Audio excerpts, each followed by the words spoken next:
আসসালামু আলাইকুম, সবাইকে তন্ময় ইউটিউব চ্যানেলে স্বাগতম।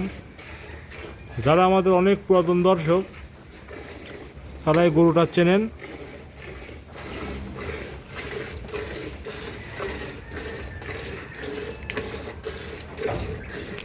আজকে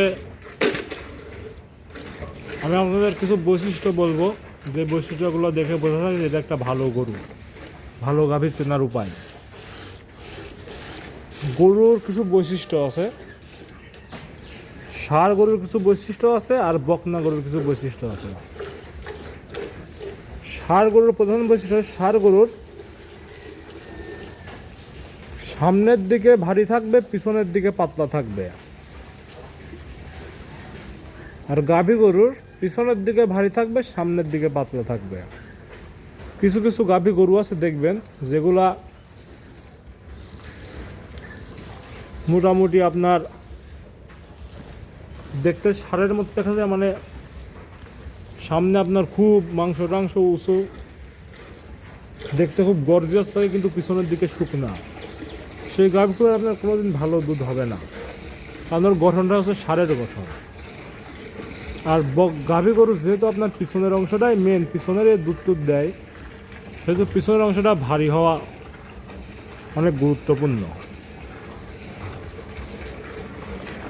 তারপর আর একটা বিষয়, সেটা হলো গরুর পেটের নিচে দুধের পাইপ। যেই গরু যত পাইপ ভালো হবে, যে গরুটা খুলে গেছে মনে হচ্ছে, ওই গরুটাকে খুলে গেছে, না না ওরামি করি আছে। মনে করেন যে দুধের যে পাইপগুলো দেখবেন, আমাদের সব গরুর পাইপ অনেক মোটা মোটা, পাইপ দেখলেই বোঝা যায় আসলে গরুগুলোর দুধ অনেক ভালো হয়। যেমন এই যে সব গরু দেখেন পাইপই বোঝা যাচ্ছে, এই যে পাইপ, ওই যে ওইটারও দেখলে বুঝতে পারবে। আবার আর একটা বিষয় যেটা আমি পার্সোনালি অনেক পছন্দ করি, সেটা হচ্ছে আপনারা চেষ্টা করবেন যে মাংসওয়ালা ওলানওয়ালা গরু না কিনতে।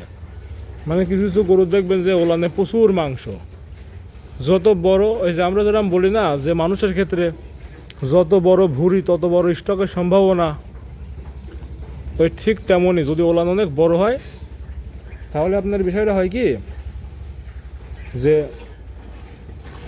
ওলানের সমস্যাটা অনেক বেশি হওয়ার সম্ভাবনা থাকে, যেহেতু মাংসওয়ালা ওলান। তারপর ওলান যেমন দেখা যায় তেমন দুধ হয় না। আর আপনারা চেষ্টা করবেন যে ওলানগুলো একদম চামড়ার সাথে, যেটুকু আপনার ওলান দেখা যাবে, দুধ দোয়ানো শেষ হয়ে গেলে ওলানটুকু আবার উঠে যাবে। সেটা পিছন থেকে খেয়াল করবে, সেটা পাশ থেকে খেয়াল করবে। দেখেন আমাদের গরুর ওলানটা যেটুকু হয়েছিল দোয়ানোর পরে আবার একবার উঠে গেছে। আমাদের প্রতিটা গরুই সেম, আমাদের অনেক বড় বড় ওলানওয়ালা গরু দুইটা একটা আছে, সেগুলার যেমন ওলান শেষে আমরা রেজাল্ট পাই না। বিকেলে দুধ কতটুকু হলো জোয়েল?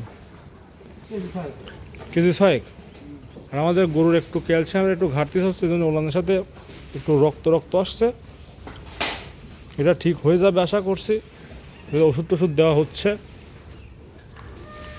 রক্ত আসবে না কেন বলেন, যে এই যাবত ধরে প্রচুর দুধ দেশ, তারপরে যে পিঠের পরে একটু আপনার ঘাটি টাইপের হয়েছে, ওগুলো পেকে আপনার ঠিক হয়ে যাবে আস্তে আস্তে। যাই হোক, সবাই ভালো থাকেন, সুস্থ থাকেন। আর আমাদের ভিডিও যদি ভালো লাগে তাহলে আমাদের ইউটিউব চ্যানেলটা সাবস্ক্রাইব করে দিতে পারেন। ধন্যবাদ আপনাদের সবাইকে এতক্ষণ পর্যন্ত ভিডিও জুড়ে সাথে থাকার জন্য।